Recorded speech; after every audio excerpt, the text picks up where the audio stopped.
mente i ricordi di una volta quando da piccolo andavo sempre con lui a comprare il formaggio a Reggio Emilia, a Parma, a Modena e poi anche sul camion quando lui vendeva direttamente ai clienti.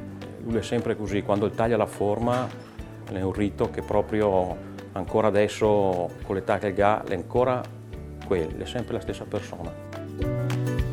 Era bello perché allora era un po' faticoso perché si andava via in bicicletta e quindi era dura la storia.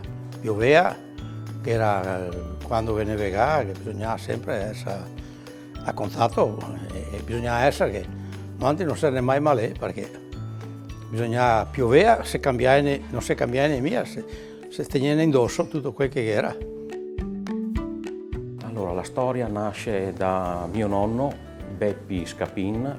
Nel 1935 si è trasferito con tutta la famiglia e ha cominciato a imparare questo mestiere dell'ambulante di formaggi e poi tutti i figli hanno seguito questo mestiere. Mio papà ha aperto il negozio di Via Diaz, la gastronomia storica, nel 1982.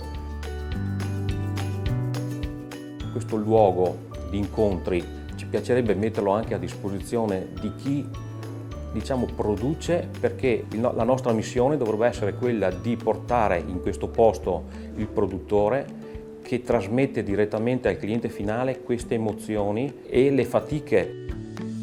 Vorrei che questo fosse un luogo di ispirazione come per me lo è stato mio padre.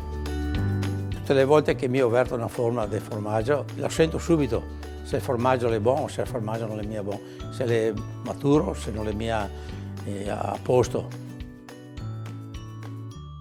Sono quelli del formaggio.